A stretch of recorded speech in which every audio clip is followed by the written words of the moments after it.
gallabuxur í flottu úrvali. Þátturinn í boði Jóðum Jóð.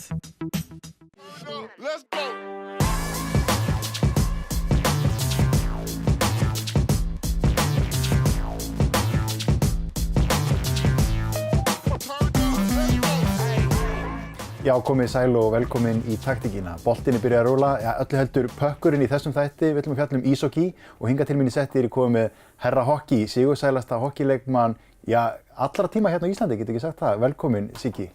Takk fyrir. Það getur vel verið eins og komið það kannski nær mér einhver tíman. Þetta er ekki smá fjöldi, þetta eru 21 Íslandsmeistaratitill. Já, en það er líka náttúrulega, ég spilaði lengi, 27 tímabil. Og var heppinn að vera í góðum liðum hann á þessum tíma, bæði hérna og svo 2 titla fyrir sunnan.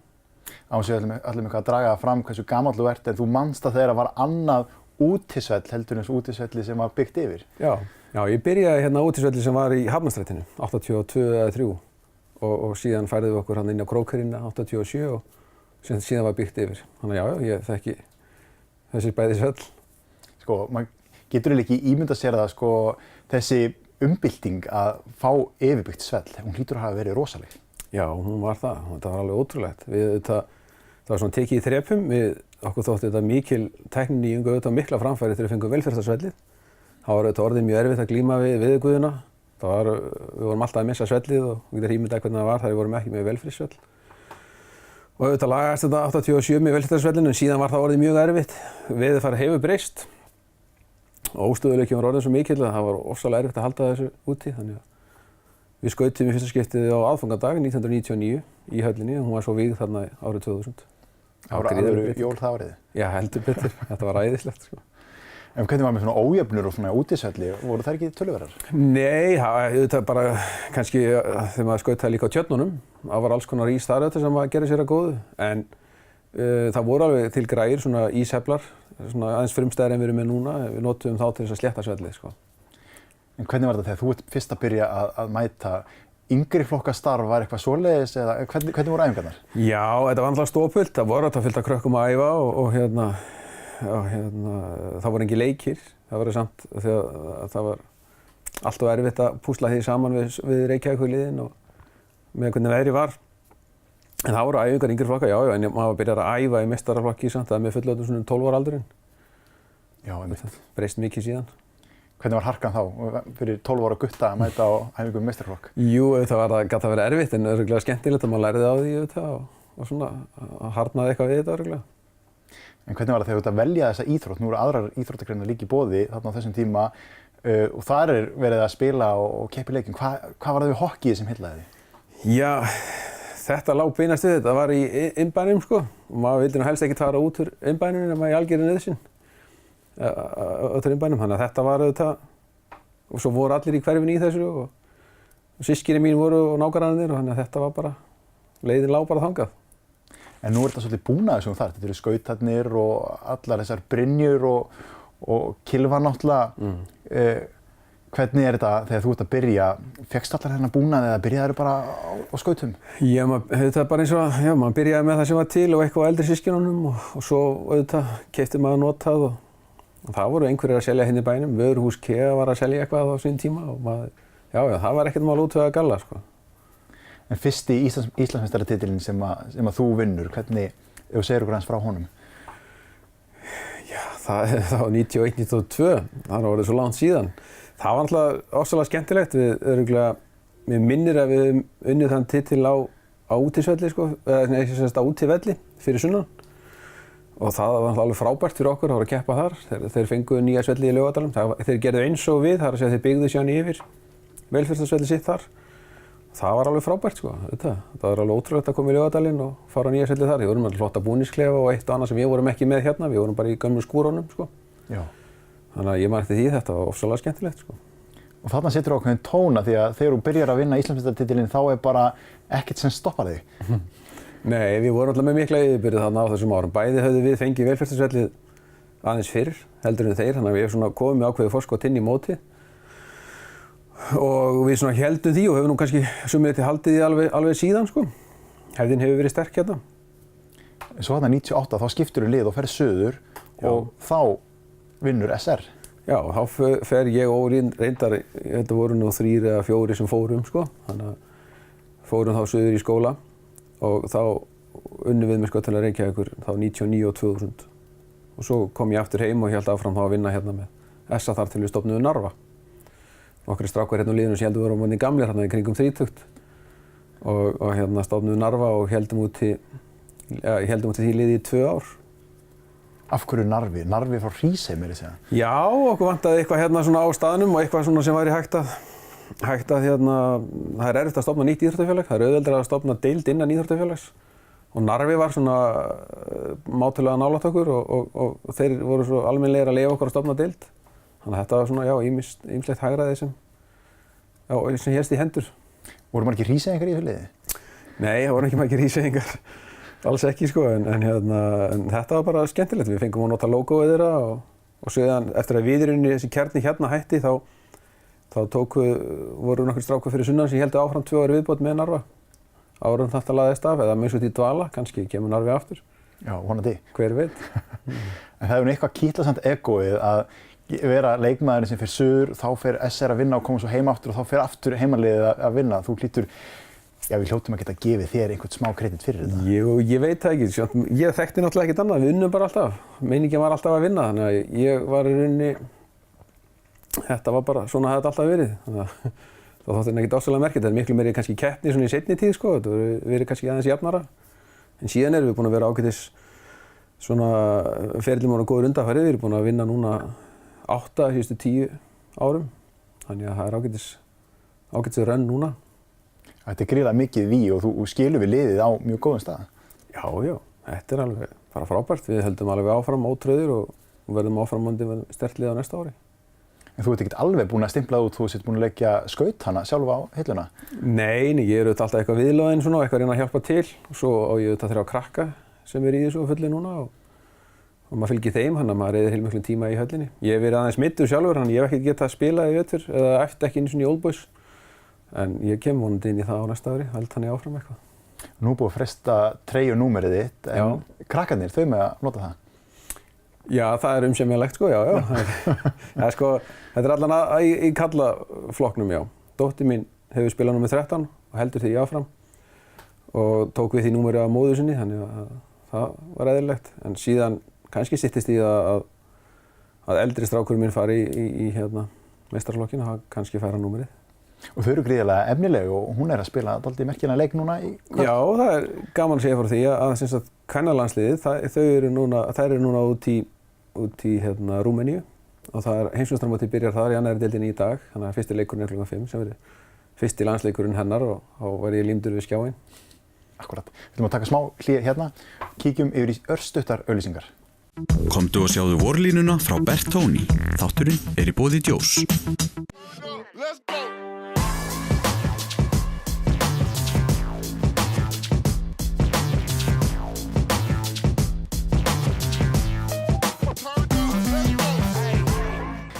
Þykir að spila í svona langan tíma, þetta er blanda af mörgum þáttum, þetta er einhvers konar heppni líka, losna við meiðsli allavega, stór og mikil meiðsli og svo líka náttúrulega bara keppnisskap og áræðni að halda áfram og að æfa vel. Já, þetta er náttúrulega ákveðin þrautseigja að spila svona lengi, en þetta er ofsalega skemmtilegt, þannig að þetta hefur líka verið svona eitthvað sem maður hefur leyft sér í seinni tíð að gefa sér tíma í þetta, komast aðeins frá daglegu amstri og leika sér aðeins. En það er gríðarlegur tími sem farið í æfingar, bæði á ís og utan ís. Það er alveg ljóst. Það er ekki þannig peningar í þessu að þú getur verið að stunda bara sportið, þú ert að vinna með þessu. Nei, það er eins og þetta hérna, það er ekki peningar í þessu. Strákarnir og stelpunir eru allir að borga fyrir þetta sjálfur. En þetta er náttúrulega bara svo skemmtilegt, þetta er vel þess virði. En þetta er kannski, eins og þú segir, þetta er svona einhvern ákveðin undankomuleið, svona einhvern ástæði til þess að stimpla sig út úr vinnuna á hverjum degi? Já, í seinni tíð þegar þetta daglega ámstur byrjar og maður er alltaf í vinnunni eða í fjölskyldustúsi þá er voðalega gott að geta aðeins kúpla sig frá og leikið sér og ef maður er í svona hópíþrótt þá hefur maður ákveðnum skyldum að gegna líka þar, maður verður að mæta og taka þátt þannig að þetta svona knýr mann til þess að halda sig við og mæta alltaf og já, eyða tími í þetta sem er rosalega gott líka fyrir sálina. Og mæta alltaf því að hockey þetta er bæði æfingar á ís og af ís og maður séð í ræktinni dálítið reglulega. Já, maður verður að líka eftir að vera eldri þá verður þetta erfiðara, maður aðeins svona einna mikilvægast í þessu öllu sem maður kannski að halda sér í stöðugu formi. Þannig að maður sé alltaf í formi. Það rosalega erfitt sérstaklega maður verður aðeins eldri en maður ætlar að missa allt niður og þurfa svo að vinna þetta upp að nýju. Þannig að það er svona heillavænlegast að vera bara í ágætisformi. Og þarna á þínu heimili, þetta ekkert nema hockeyleikmenn, talaðu eitthvað annað við matarborðið þar? Já, svo segir maður að börnin fá að velja alveg hvað en þetta æxlast þannig að þau hafa farið í hockeyið bara og það auðvitað ofsalega þægilegt. Ég nenni ekki að horfa á margar aðrar íþróttir sko. Þannig að þetta henta mjög vel. Náið þá samstill ykkur eitthvað, hvað svona hvíld og mataræði, getið peppa hvort annað upp? Já, auðvitað þetta þannig að núna þegar allir að æfa þá náttúrulega aldrei nánast mjög sjaldan sem allir geta verið saman í mat. Því að það allir á æfingum eiginlega á þessum tímum sko. En auðvitað það skemmtilegt að vola þægilegt að allir séu þarna í þessu sama og við endurnýtum dót og eigum margar ferðir í skautahöllina, þetta hentar voðalega vel bara. En að þjálfa, nú hefur eitthvað komið sjálfur að þjálfun. Hvernig fílar í því hlutverki? Ég var náttúrulega meira í því kannski þegar ég var yngri, sérstaklega þegar ég var fyrir sunnan. Bæði hérna áður en ég fór suður, þá var ég að þjálfa yngri flokka hérna og svo þjálfa ég aðeins þegar ég var fyrir sunnan. Svo hef ég svona bara aðeins komið inn í þetta hérna, bara svona leysa á og hjálpa til þegar það hefur eitthvað vantað og aðeins verið viðlögin landsliðsstarfið, ekkert mikið í þjálfun, aðalega að fara sem liðsstjóri og já, maður reynir að tróða sér alls þar sem maður getur orðið að einhverju gagnir. Og formaður líka félagsins, skautafélagsins? Já, ég var formaður skautafélagsins í 9 ár, hætti til þetta fyrir 2 árum síðan, þannig að þetta svona ótrúlega rólegt hjá mig núna þegar ekki að spila og ekki í formennskunni. En það kannski eins og með íþróttir sérstaklega á minni stöðum, við getum talað Ísland sem lítið land, að þú ert svona plataður í það að vera í alls konar störfum. Það ekkert bara leikmaðurinn ef þú hefur ástríðu fyrir sportinu, þú ert plataður í að vera sjálfboðaliði hinn og þessu og þetta svolítið þannig líka í auðvitað það þannig í þessum íþróttafélögum, menn þurfum við að leggja hönd á plóg og allir þurfa að gera eitthvað sko. Og svo bara hefur þetta æxlast þannig að þetta verið skemmtilegt, það hefur gengið vel hérna innfrá, við höfum verið með gott fólk og það er bara gaman að taka þátt í þessu. Þannig að þetta gerir maður þetta meðan þetta skemmtilegt. Þú hefur ekkert sett stefnun á að verða þjálfari liðsins? Nei, ég hef ekki gert það og ekki eins og sko hugleitt það. Þannig að nei, við erum að fá mjög góða og hæfa þjálfara. Undanfarið hefur við verið með erlenda þjálfara og ég held að stefnan sín á að vera með það eitthvað áfram. Það gefur líka liðinu svolítið að vera með þessa erlendu leikmenn og talaði að reyna að vera auðvitað með leikmenn sem eru uppaldir á ákveðnu stað og þetta á við margar íþróttir en að fá inn erlendar leikmenn, það gefur ákveðið búst á líka æfingunum og í leikjunum svo líka. Já, það er svona, hvað ég segja, hífir upp gæðin á leiknum og við lærum öll af þessu og þessir menn hafa við líka verið ráðnir svona aðeins eftir sko þjálfara getu þeirra, þannig að þeir hafa verið að þjálfa yngri flokkana og þetta vonandi skila sér allt inn í yngra starfið og í betra hockey, það er það sem við stefnum alltaf að. En meiðsli, við tölum með þessum þú hefur nú sloppið svona tiltölulega vel við það? Já, ég hef verið frekar lánsamur með það. Það nú ekkert ofsalega mikil meiðsli í hockeyinu, við erum ágætlega vel varðir. Þetta gennum tíðina hef ég eitthvað svona laskað og núna er ég aðeins að finna fyrir því að svona eitthvað orðið slitið og þreytt, þannig að ég er í svona uppbyggingarfasa núna sko. Já. Þetta náttúrulega, það er harki í þessu sporti en það er kannski meira einhver saumspor í andlitinu svona sem að... Já, ég hef nú saumar hansi oft í andlitið og svo er þetta svona kannski einhver höggmeiðsl, maður ráða til að kannski að togna eða slíta eitthvað sko. En annars, já, ég myndi telja að ég þekki alveg tölurnar yfir það en það er frekar lítið svona alvarleg meiðsli sko. Og við tölum heppni en þetta er líka spurning lífstílun að halda sig vel við sem er bara fyrirbyggjandi. Já, auðvitað, maður reynir að vera í formi og svona og reynir að vera vakandi líka á ísnum sko. Þetta er svona öðruvís íþrótt og þarf að vera vakandi og horfa vel í kringu því sko. En það er svo sem eins í öllum íþróttum, allir sem er að keppa og æfa mikið og í langan tíma, þeir náttúrulega lenda í einhverjum áföllum á leiðinni. En þessi tímapunktur, þú lagðir skautan á hilluna núna fyrir þetta tímabil. Já. Af hverju þessi tímapunktur, þú verið spurður að þessu árið hann á undan alveg reglulega? Já, auðvitað var það kannski farið að vera pínu sárt sko. Það var stundum orðið erfitt að sofa á nóttinni og svona og eitthvað með verki. Þannig að þetta var orðið ágætt og svo sleit ég ýmislegt í öxlinni hérna á mér í fyrra. Þannig að ég náði að klára tímabilið en ég gat heil ekkert meir. Þannig að þetta var eiginlega sjálfhætt sko. Svo tók við náttúrulega römmið inn treyjurnar mínar og hengdi þær upp í rjáfur og gengum við þannig frá því að það er ekki nokkuð leið að koma tilbaka. Nei, þetta er alveg klart núna. Já. Nema þá Old Boys þannig að það getur haldið. Já, ég ætla nú vonast þess að skauta eitthvað Old Boys. Kona mín skautar það líka, þannig að það getur svona ágætis fjölskylduhreyfing. en ég verð vonandi orðinn góður á næsta tímabili til að koma aftur í það. Leitaðir eitthvað í einhverja aðrar íþróttir annað en ræktina því að nú hokkíið ekki, þú ert ekki svellinu allan ársins hring? Nei, ég er bara alltaf átt kort í ræktina og reynt að mæta þar. Ég hef verið þar örugglega með kort í 30 ár en svo ég spilaði veggtennis þegar það var hérna, það var skemmtilegt. Halda upp fyrir yfir að það skulle ekki vera, það fín leið til að halda sér í formi. En ætli maður sé ekki dæmdur til þess að vera í ræktinni eitthvað áfram. Akkurat. Tökum aftur smá hlé hérna og kíkjum yfir í smá auglýsingar. Gallabuxur í flottu úrvali. Þátturinn í boði Jóðum Jóð.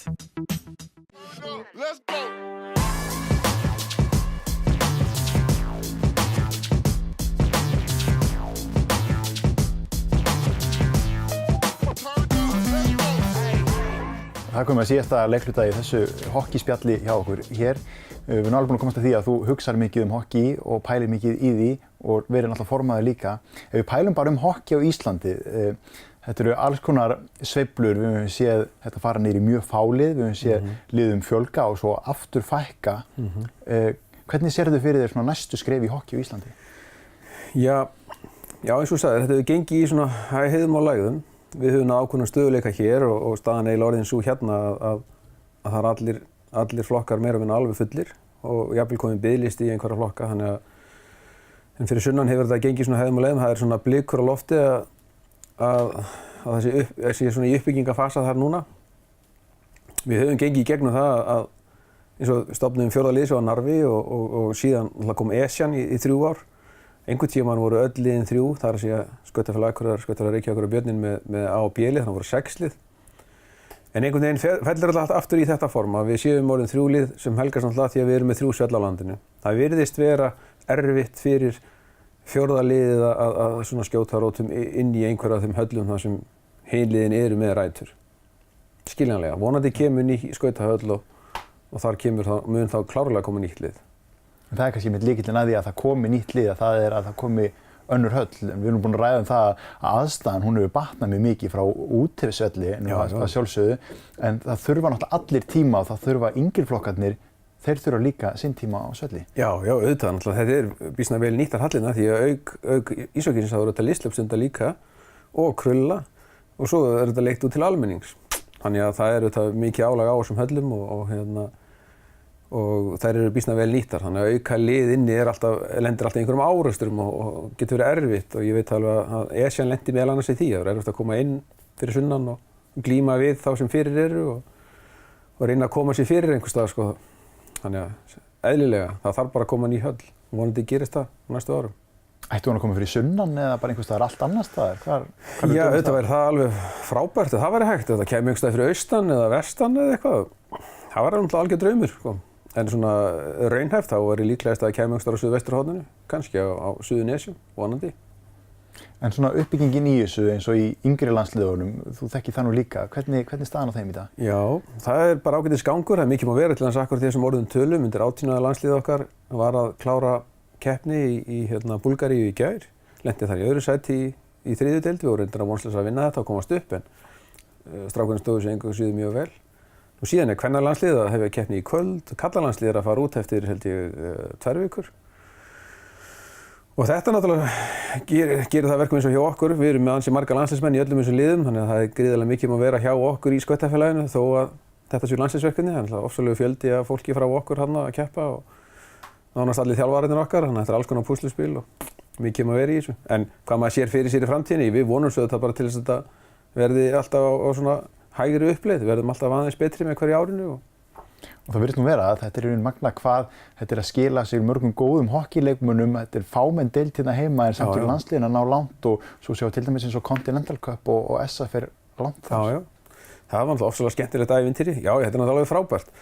Skemmtilegt fyrir okkur að fara og bara keppa við einhver aðra, við sem alltaf erum að keppa við sömu andlitin. Þannig að það var ofsalega skemmtilegt. Og við náttúrulega búum við það að það er erfiðara hérna að svona kannski ná þessum hröðu framförum að því að við erum alltaf að keppa við hvort annað. Hokkílið í Mið-Evrópu eru til dæmis bara að geta keyrt hvert sem er og spila við nýtt lið í hverju viku. Þannig að við auðvitað glímum við þetta að vera stödd hérna út í svona norðarlega og langt frá öllum öðrum. Þannig þróunin hjá okkur verður kannski hægar, en við erum að reyna að fá leikmenn út og fáum þar betri leikmenn og þetta bara gerist hægt og örugglega. Hefur orðið það umtalið eitthvað breyst eftir Continental Cup? Var tekið eftir þessu úti? Já, allavega í þessum hockeyheimi okkar sko. Já, við fengið alltaf athygli út á það og alþjóðasambandið vakti athygli á þessu meðal annars. Við vorum lengi á forsíðu þeirra og þannig að þetta, auðvitað bara skemmtilegt. Það var frábært að taka þátt í þessu og gaman fyrir okkur núna. Við náttúrulega, þetta var partur af því að liðið stóð sér svona vel í vetur því að við þurftum að drífa liðið saman þarna í byrjun tímabils og fara í 2 keppnir þarna úti og liðið kom full mótað þann tilbaka og vorum svo, þetta var nánast ekkert mál, bara allt tímabilið eftir það. Akkurat. Við sjáum núna að þetta eru gríðarlegir yfirburðir. Ég held að við getum alveg eftir okkur að orða það svo hjá SA, bæði kalla og kvenna megin. Heldur einhver ákveðin lykill í þarna að því nú æfa til dæmis stelpur og strákar saman í yngri flokkunum? Já, við allavega höfum haft það þannig að það kynin æfa saman alveg í rauninni nánast upp í fullorðinsflokkana. Það er ennþá nokkra stelpur að spila í öðru flokki en svona kannski eftir 3. flokk þá færist þetta í sundur. En það hefur gefið okkur bara mjög góða raun, satt best að segja sko. Og einmitt aldrei fallegt að það virðist þá ekki skipta máli hvað kyn þú ert. Besti leikmaðurinn, hann getur verið stelpa alveg eins og strákur. Já, það hefur oft verið þannig að besti leikmaðurinn í hópnum hefur verið stelpa. Þar sem þær eru kannski samt færri í heildar og jafnvel þegar við keppa við sunnaliðin eru í sumum flokkum engin stelpa kannski þar. En við með blanda lið, ég veit það ekki, þetta allavega bara kemur mjög vel út. Og sjálfsagt er það partur af því að stelpunar eru svona sterkar. Þær eru þá vanar að keppa við oft harðari hóp heldur en það svolítið sko. Akkurat. En ef við tölum aftur þessi lið sem eru þegar að 2 lið eru að spila saman, þetta A og B lið eins og SA var með, það skapar ákveðna svona spennu líka innan félagsins. Er það gott að vera við svoleiðis 2 lið eða? Já, það er svolítið til bæði góðar og slæmar hliðar á því. Þetta var náttúrulega svolítið skemmtilegt því að kosturinn við þetta var auðvitað þegar við vorum með 2 lið hér og þau kepptu til úrslita meira að segja. Kosturinn var auðvitað það var loksins komin alvöru spenna. Þetta voru hörku leikir, það voru langmest spennandi leikirnir á milli beggja SA-liðana. En á sama skapi þegar kom úrslitakeppni þá náttúrulega þetta er náttúrulega keppnisfólk og það vildi allir vinna og það jók spennustigið gríðarlega í húsinu hjá okkur. Þannig að það svona skapaðist ákveðin spenna sem betur fer skemmdi ekkert sko, en það var svona rafmagn andrúmsloft á tímabili. En svona umtalið og áhorfendur, hvernig hefur þetta breyst í gegnum þessi ár? Finnst þér þetta hafa aukist eða þetta bara í sveiflum alveg eins og liðafjöldin? Já, við höfum alltaf haft við höfum notið ótrúlega góð stuðnings eins og bæjarbúi hér og við erum nokkuð ánægð með aðsóknin á leikina, sérstaklega úrslitakeppnina. Þetta eru svona kannski leikir sem hafa lítið að segja inn í miðri viku ekkert ofsalega vel sóttir og það er kannski eins í öllum íþróttunum hérna. En almennt erum við bara frekar ánægð með þetta og þetta samfélagsmiðlarnir gera þetta svo miklu auðveldara. Við höfum svo sem haldið í það að setja upp skilti við stofngreinarinn bænum, en annars man ég eftir því hér áður þegar maður var hlaupandi og límandi upp auglýsingar í öllum skólum og öllum staurum og þetta var alveg ótrúlega mikil vinna sko. Núna er þessu bara dreift á samfélagsmiðlum og skila sér miklu betur. Þetta er svona auðveldari auglýsinga og kynningavinna, má segja. En ef við hugsaum þetta líka, þetta er svo allt annað tími sem þú kemur inn í sport, heldur að við sjáum einhvern ná þessum árangri, 21 Íslandsmeistaratitill, þetta er í raun ekkert hægt eins og sportið er orðið, eða hvað? Maður veit það ekki, það gæti náttúrulega farið svo ef SA heldur áfram þessari sigurgöngu sinni og það er alveg strákar þarna sem eru einhverjum, ég veit það ekki, 5, 6, 7 titlum hann á eftir sko. Það eru elstursku strákarnir, ég veit ekki hversu lengi þeir endast. Það eru nokkur þarna kringum fertugt, ég veit ekki, ef þeir spila í 5-6 ári viðbót og vinna alltaf, þá geta það kannski náð þessu. Já, akkurat, það er kannski smá smuga. Já, það er alveg smá smuga þarna. En svona af lokum, ef við hugsum einhverjar ráðleggingar, einhverjir ungir hockeyleikmenn sem eru að horfa upp því, hvað segirðu? Ég veit ekki hvað ráðlegging maður getur gefið þeim, sko, en þetta er bara dugnaður og vinna. Halda áfram að æfa og halda sér alltaf í formu. Þessi krakkar í dag hafa náttúrulega svo margfalt meiri tækifæri heldur en við sem eldri eru í höfðum, sko. Bara til dæmis aðgang að öllu efni, þú veist, æfinga og kynningaefni og allt sem þau vita og hafa aðgang að sem við höfðum ekki þá, sko. Þannig að það er engin takmark fyrir hvað þau geta gert ef þau hafa nægan tíma, sko. Kannski eini munurinn þegar maður var yngri þá hafði maður ekkert betra að gera, það var ekkert annað. Ef það var ís þá var bara verið á skautum, það var ekkert betra að gera, sko. Akkúrat. En þau eru auðvitað að glíma við allt annað í dag, kannski. Margt fleiri sem freistar. Og þitt keppnisskap og þín Elja, hún er ekkert dáin heldur, þú heldur áfram að æfa? Já, ég reyna að æfa. Þetta keppnisskapið hefur auðvitað spilað stóran þátt í þessu. Ég átt óskaplega erfitt með að tapa og alltaf vilja vinna þetta. En ég fann það samt í vetur að mæta á leiki og horfa á leikina var miklu erfiðara heldur en að spila þá, sko. Ég hefði næst í áhyggjur af heilsu minni bara að horfa á úrslitaleikina, sko. Ég mætti seint í suma leikina bara til þess að leggja þetta ekki á mig að vera svona spenntur á hliðarlínunni. Það eru bara nýjar áskoranir, 9 tímar. Já, þetta eru bara nýjar áskoranir. Ég verð að reyna að ráða við þetta. Takk kærlega fyrir komuna í setti, Siggi og spjallið. Takk. Og takk áhorfendur kærlega fyrir áhorfið í þessum þætti. Við sjáumst í næstu viku.